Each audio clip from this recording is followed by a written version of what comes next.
Meni se zdi, da je zelo pomembno seveda, da naredimo več na izvozu, ampak izvoz ne pomeni samo omogočiti, da jih peljemo ven, moramo tudi zagotoviti nekaj na področju več znanja za izdelavo takšnih izdelkov, ki bodo konkurenčni na mednarodnem tržišču, pa tudi takih storitev, torej več tehnologije, več znanja. Se pravi, to področje je zelo pomembno. Potem seveda zmanjšanje stroškov zaposlovanja, predvsem pa mislim, da je potrebno, da bi med aktivne ukrepe, aktivne politike zaposlovanja država kar uvedla eno spodbudo, da bi mladi izobraženi strokovnjaki bili bolj motivirani za zaposlitev v malih podjetjih, ker zdaj seveda biti zaposlen v malem podjetju ni preveč popularno. To bi pa lahko naredili z določeno stimulacijo delodajalcev. Zdaj se že nekaj na tem področju dela, vendar premalo v smislu, da ljudje tudi vedo, kaj pomeni biti več funkcionalen, več opravilen, kar je malo podjetje. Potem, kar bi mogoče še izpostavila, te pospeševalnike, ki zdaj nastajajo predvsem zaradi potreb samih velikih podjetij, ki so zainteresirani, da postanejo neke vrste meceni malim novim podjetjem. To je, mislim, zelo dobra priložnost, vendar ne bi to bilo zelo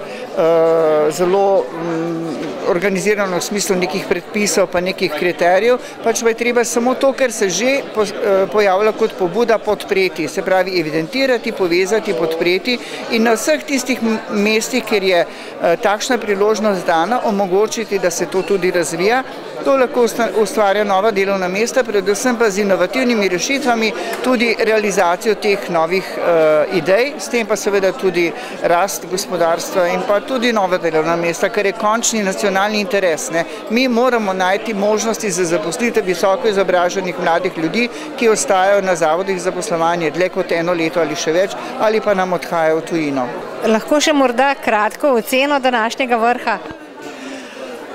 Ja, vsi so ga ocenili, da je perfekten. Jaz si želim v bodoče, da bi res enkrat na leto se zbrali vsi podjetniki in podjetnice skupaj, ne glede na to, kateri organizaciji pripadajo, predvsem zato, da bi ocenili, ali je aktualna vlada upoštevala predloge malega gospodarstva, jim podelili nagrade ali pa kisle limone, če jih ne bi. In to kar posameznemu ministru. Mislim, da bi se potem vsak minister malo bolj zavzel za to, da bi dejansko prisluhnil predlogov, ne samo načeloma naredil kljukico, češ podpirali smo malo gospodarstvo, ker smo jim prisluhnili na konferenci.